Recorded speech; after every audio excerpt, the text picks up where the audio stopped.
Hey guys, it's me, Made of Jen, and welcome back to my channel, and welcome back to another hair dye talk. We're gonna start off with the fact that I cut my hair off. Look at this, guys. I like legit chopped off most of my hair. I went to originally just go cut the tips from my hair, but my hairstylist, my hair person told me that I had a lot of damage. I did post a full-on vlog of when that happened. If you guys want to see that, I'll link it up here. But let's go ahead and get started. So in case you guys don't know, I use the same hair dye. This is nothing new. If you've been here before, you already know I've been chilling, styling with the same hair color, which is right here by L'Oreal. This is their Excellence Cream in the color 7.5 Neutral. This hair dye is meant for darker hair. I did wash my hair last night. I let it air dry. Just FYI, if you're ever gonna dye your hair, you want to have clean, fresh hair. But let's go ahead and get started. So I'm gonna talk about my last relationship. So my last relationship before my husband, obviously I'm married now, was probably the worst relationship I ever had, ever. And I had crazy relationships even before his, but this one just like took the cake. And I'm not gonna say their name, it's just out of privacy. They're living their best life. I'm obviously living my best life. It was just our relationship that was so bad and toxic that it just made me look like a crazy bitch, and it made him look like a stalker, crazy, cheating guy. So it was just, we were in both really bad places in our lives individually that our relationship together just made it so bad. So I'm gonna start with the fact of when I met him. So we actually went to the same high school. I was a senior, he was a freshman. I actually knew his brother. His brother was my same age. We had known each other since junior year when we moved to the school. I was moved to that school when it opened up, and we were doing leadership together on top of that, so I met his brother. So I got injured during softball, so I couldn't continue playing softball. So instead, I decided to be the team manager for the boys volleyball team. And yeah,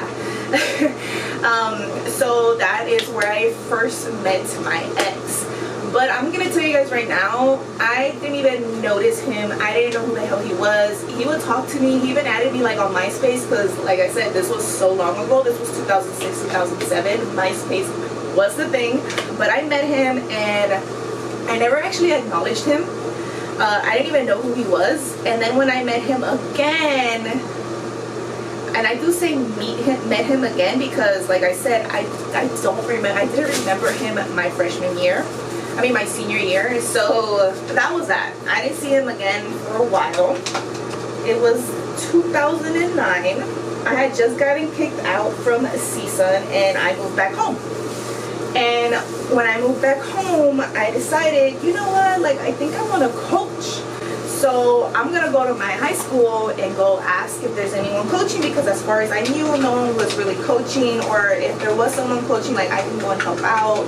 You know, I don't have anything else to do, so screw it. I show up, I talk to the head coach. He tells me don't worry about it, like you can come and help out with the JV, and I'm like cool. So I start showing up to these practices and my ex shows up. Just graduated high school, and he starts being like a big bully. Like starts picking on me, kind of like elementary shit, you know, like he starts making fun of me, he starts making jokes of me, and then I'm just like shut up. And you know, at that point in time, I wasn't looking for a relationship. I take that back. I was looking for a relationship with someone, but that person didn't want a relationship with me, so I was just single and living my best life. I was dating, and then one day he showed me a picture of his phone, and I'm like, oh, can I send it to my phone? I sent it to myself on my phone. It was a picture of a starfish, and I don't know what else. I just remember it's a starfish, like an actual starfish, not like Patrick from SpongeBob. And next thing you know, we're leaving practice. He tells me, do you want me to save your number in my phone? And I was just like, whatever you want to do, because like I said, I didn't pay attention to him back in the day. I wasn't paying attention to him now at that point. So I was just like, yeah, whatever, like if you want to keep it, you can keep it. If not, like whatever, like I'm not gonna be butthurt. I'm playing volleyball in college at this point also. I just want to note that. So after I was done coaching, I'm like going to my volleyball practices in college. I'm playing, I go to my practices, and then next thing you know, he kind of like just starts coming into the picture more. Like he starts showing up to my stuff. He showed up to my games. Like there was this game where like he showed up with our friends with body paint all over himself. And the game got canceled. That was the funniest thing. The game got canceled. Something happened. There was a miscommunication with the school, and our game got canceled.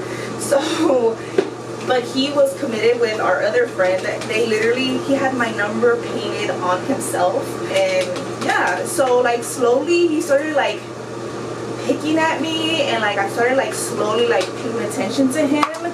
But at the same time, I know this is gonna sound really up, but I was kind of using him to get over somebody that I was really like sprung on. And at this point in time, I was sprung on them for 3 years already, and I was just like, you know, they have a girlfriend, they're doing this thing, why don't I just like, why am I pushing everyone aside for this one guy? And then this kid's only like 18 years old at the time. He's like 18. He had just turned 18. He had just graduated from high school. And I'm over here like 19 years old, about to be 20. And yeah, I went ahead and started hitting him up, and we started hanging out more. And next thing you know, we're talking late at night in my car, and we fall asleep and cuddle and stuff. And then next thing you know, we start messing around. And we messed around, I kid you not, I think that was in July, August, and we didn't get together until December. So we get together, and problems start happening within the first year. He started growing very attached to me. Like I couldn't go anywhere without him. Like he was with like a chicle. Like even on girls' night, like my friends invited me for girls' night. We went to the club, and he tagged along with us. And I told him no, it was a girls' thing. And he's like, well, you went to another thing last time, and I went, and it was a girls' night. And I'm like, yeah, but we're going to the club. Like what the hell? And like there were so many red flags within the first year that I should have never have gone 4 years with him. I should have just ended it in the first year. But you know, we're young, we do a lot of stupid shit. So I would try to break up with him, and he would tell me that he was going to kill himself, and then I had to like stay and stick around and be like, no, like, you know, because I had never dealt with that ever with someone who was suicidal or who like talked about suicide like that. Sorry if this is a trigger point for anybody. Sorry if this is a trigger point. This is just part of my story.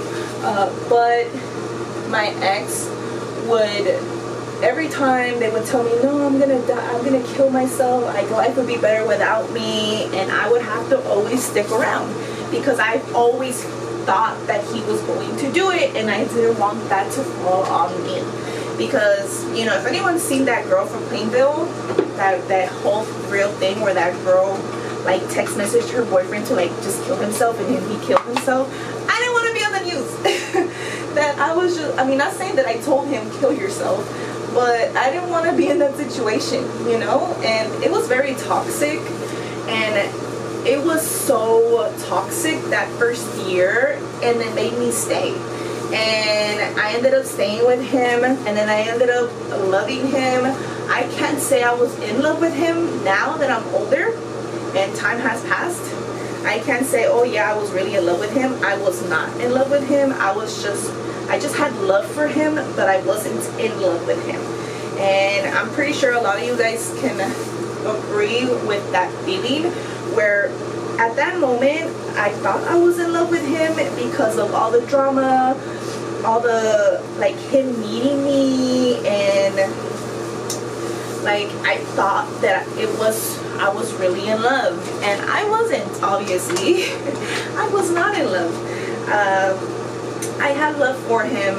He was a very special person in my life at that time, in that moment in time. But even now that I'm older, I always appreciate the fact that I went through that relationship, because it taught me so much of what I didn't want in a relationship, and also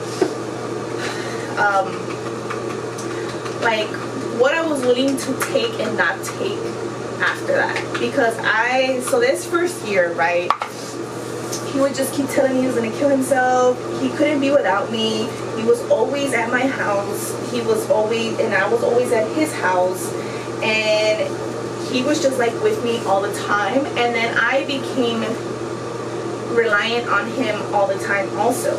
And he was very insecure about the guy I was in love with. If you guys remember me saying like, oh, I was sprung on somebody for 3 years at this point in time, he knew about this person. And I told him, look, I ignored this person for almost a whole year. I was like, look, I'm here with you. I'm with you. The other person doesn't matter. Like, I'm not gonna cheat. If this person hits me up, if he hits me up, like, I'm not gonna hit him up. Like, it's over between me and you, me and him, because me and you are together. So why would I go ahead and try to ruin our relationship for someone who obviously doesn't care about me? Like, there was some good and there was some bad. Like, mostly bad, but there was some good. I can't deny that. You know, his friends would come over, we would hang out, we would drink.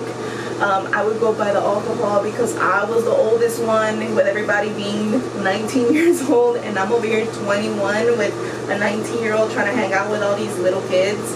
Year one was literally just him, I'm gonna kill myself, I'm gonna kill myself, I'm gonna kill myself. Like, if you leave me, I'm gonna kill myself, I'm gonna kill myself. And that was so manipulating. That was so like, if you are going through a certain situation like that, I honestly feel like you need to leave. You need to get the out of that situation, because the longer you stay, the more you feel bad, and the more you want to keep staying when you shouldn't. You should not stay in a relationship where someone keeps threatening to take their life if you leave them. But it's also a very big trigger warning, because when I was younger, I also went through trauma, and I used to cut myself. So to have someone who was like that around you years later, when you were that kid and you worked so hard to move on from that type of phase in your life, and then you have someone coming back into your life who's like that, and you're trying to get away from it, but you also feel kind of bad, because you're like, well, they need help, because I know what I felt like, because I was just like him at some point. I needed help, and obviously it wasn't good. So if you're in a relationship where someone's just like threatening you, or you feel like you're stuck in you can't leave, you can always leave. You can always leave. Whether it's a domestic thing, that's a whole different story. But let's move on to the second year. Okay, so second year, we're together, we're fighting constantly, and this guy that I ignored for a whole year comes back into my life. They randomly messaged me. I hadn't heard from them in a while. I know that they had a girlfriend, and I was just like, you know, I'm not gonna talk to him, because every time we would talk and hang out, it was always just about sex, and I didn't want to be in that situation anymore. So obviously, at this point in time, I'm going through a really bad relationship where I feel like I'm stuck, and this guy hits me up like, hey, how you been? I miss you. Like, he just texts me like, I miss you. And me and my ex were like drinking, we were drunk, and I went to the bathroom to kind of like go and see what the message said when he texted me, and he said, I miss you. And I was just like drunk, and in my head I'm thinking, damn, what am I doing? Like, he misses me. Like, what am I doing with this guy? And then I was in the bathroom peeing, and then he went in there, and then I changed the song, and then the message popped up. Like, he sent me another message again, and then me and him got in this big fight. Like, why the f is he texting you? Like, I thought you said you were done with him. Like, I knew you were cheating on me. And like, this whole big thing. I'm just like, he just texted me. I was just like, he just texted me. Like, I didn't know what was going on. Like I was just like, he just texted me. I haven't messaged him. I haven't talked to him. I promise. Like, I swear it wasn't me. Like, I didn't talk to him. He hit me up. Like, I was just trying to like say, please, like, you know, it wasn't me. It wasn't me. Like, I'm over here trying to defend myself like a dumbass. And he's in a fit of rage, pissed off, telling me that I'm like, just going off on me, and I'm crying, like, no, like, I swear I'm not cheating on you. Like, he just hit me up. I haven't talked to him. Like, I swear. And like, I'm over here trying to convince him and kiss acid like a babosa. Oh my god. When I tell you guys that I did some stupid shit in my relationship, I can 100% tell you I did a lot of bad, stupid shit in my relationship. But, you know, only made me stronger. Trying to tell myself that so I don't feel stupid about it, huh? So by this time, I've broken up with him 10 million times. We get back together, we break up, we get back together, we break up, we get back together. Our relationship is horrible. All my friends are telling me to leave him. And I'm just like, no one understands us. No one understands what's going on in our relationship, because I already had grown such an emotional attachment to him because of what we had gone through with him, like trying to kill himself. So like, because of that, I felt more attached to him, and I felt like I couldn't be without him. Then I started noticing he was acting sneaky and all this other stuff, and then one day he was like super drunk. He went bowling with his brother, and I went to go pick him up, and I go through his phone. Me going through his phone was like another red light. And what the hell am I doing going through his phone? You know? Like, if you have to go through your boyfriend's phone constantly and you keep seeing stuff, leave, please, for the love of God, leave. I was going to Cal State LA, and we would fight, and I would just be like, can we just talk about this tomorrow? Like, I have to go home and I have to go do homework. I have an 8 a.m. class. Like, I really need to catch up on my shit. Like, I'm not trying to fall behind. No. He would be like, you're not leaving until we talk this out.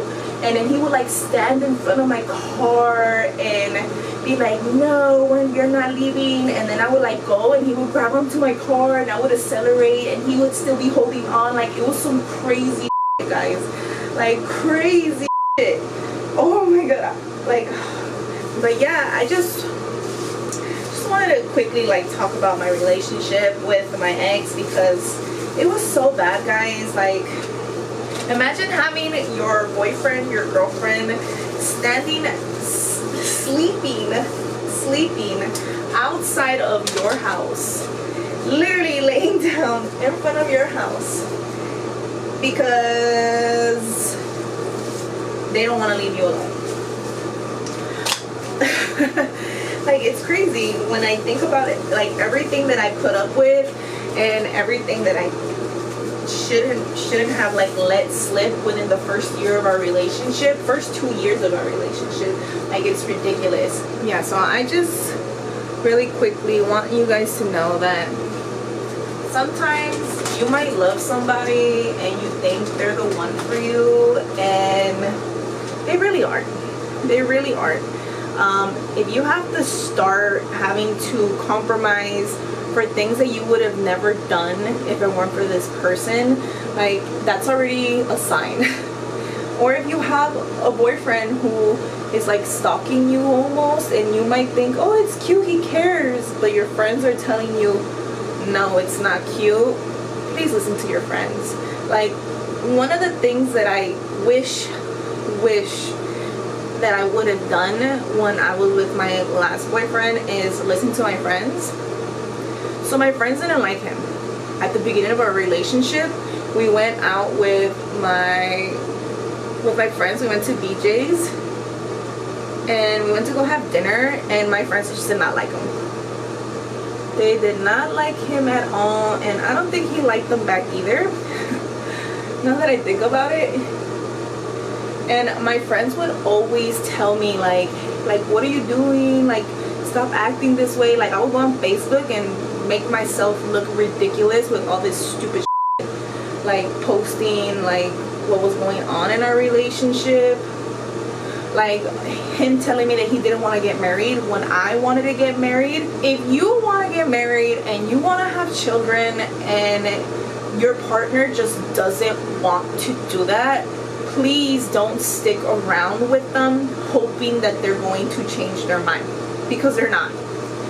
And I'm telling you this from experience, because I would go on like on Facebook and post like questions like, hey guys, like would you stay with someone if they didn't want to marry you, like, or would you want to have kids with them without being married, like, you know. Or I would post, I hate this, like I would post like very depressing things, and my friends would be like, Jen, this isn't like you, like why are you posting this, please text me, call me. And I love my friends, they're still my friends now, thank God. I didn't lose those friends, because sometimes when you get in relationships and you lose your friends over the relationship, like you stop talking to your friends, stop hanging with your friends, like you lose those friends sometimes. So my friends, my very, very loyal high school friends, because I've been friends with them since I was in high school. They would always be like, Jen, this isn't like you, like what's going on? Call me, text me, like we need to catch up, like what's going on? They were like super concerned about my behavior, and they were concerned that I just wasn't acting like myself anymore, because I wasn't. My ex like started turning me into a whole different other person that I myself didn't even recognize. Like I started acting crazy, like I started, you know, getting on my ex's phone, going through his shit. And my friends would always tell me like, what are you doing with him, like leave him, like you deserve better, like he's not even all that. And I just wouldn't listen. I just wouldn't listen. And then I kind of like stopped talking to my friends. So they would hit me up and I'll be like, hey, like what's up? And they'd be like, let's hang out. And I'll be like, oh, well, I don't have time. Like there were things that I was doing that just at that moment I didn't see them as wrong. I didn't see what my friends were seeing. I didn't see what they were trying to warn me from, obviously. So I would suggest, obviously there are some friends who do have the bad intention of just being like, no, f him, like, you know, and then you feel like, no, but you don't know him like I know him. And that's true. They don't know him like you know him. But they also see a side of you that's not you anymore also as well. And they do know who you are. And if you're ignoring them and not putting in their opinion into consideration of what's going on in your life, like you need to. Like I ignored the shit out of my friends. My friends try to hang out with me. I hung out, like I saw them maybe once, twice in the 4 years that I was with my ex. I was just like in such a bad place, and I didn't want them to judge me. I would feel judged every time they would come and talk to me about my ex. So like when they would be like, oh, what's going on with your life? We would hang out for like coffee. I saw one friend for coffee once. I saw one friend for dinner with all our friends. And then when I finally like had broken up with my ex, not really, because I went back to them for another year. I saw my friends because we used to have our tradition of going to Twilight during the midnight screenings. That was our thing. But I just want to tell you guys that please don't disregard your friends if you're going through a situation with a boyfriend right now. As much as you want to not accept what they're telling you, they know what they're telling you. They know who you are. They've known you longer than this boyfriend, girlfriend, whoever is in your life. and they can tell you when it's not going good and when it's going good, right? They've seen you before. They've seen you in relationships before. My friends, I've known them since I was a junior. Two of them since I was a junior in high school. And then another one, I've known her since middle school. And for them to tell me, hey, you're not acting like yourself, like what's going on? And me ignoring them because I was just like, well, you guys don't understand. You guys wouldn't get it. It's not them being against the relationship. It's just that they don't like who you're becoming, because the person you're becoming because of this relationship is not good for you. It's not helping you grow. It's setting you back. It's putting you in a bad situation where you're gonna end up being wrong, and you know, it is what it is. So if you're going through some shit right now with a boyfriend, a girlfriend, and your friends are literally telling you, hey, this is not like you, hey, talk to us, don't ignore your friends. I had my best friend get in a relationship with this guy, and she literally ignored me for a full year and a half, almost 2 years, because of this guy. And one of the biggest tells about a guy's true intention or a girl's true intention is that they never want to meet your friends. They never want to hang out with your friends. And if they do meet your friends once, they never want to see them again, because they know that they're not a good person. And this is why I'm so thankful that my friends are still in my life. They were at my wedding and they still stuck by me, and they understood you were just being stupid, but we're glad we got you back. But I'm gonna go ahead and let this finish off, and then I'll be right back with the results. Look at that. Look at these are the roots. These are the roots with all my studio lights. This is the hair. There's a little bit of a reddish tone on camera, but I will show you guys the daylight pictures right now. I really do like how my hair came out. It's nothing new. This is always the color I always pick, and I always enjoy it. Yeah, I really like, I think the fact that I left it on a little bit longer made it just slightly a little bit brighter, and I just love it. But let me know what you guys think down below. Do you guys like my stories for today? If you guys want me to continue this series, please let me know down below, and also by liking the video. And if you haven't already, please make sure to subscribe. I will see you guys in my next video.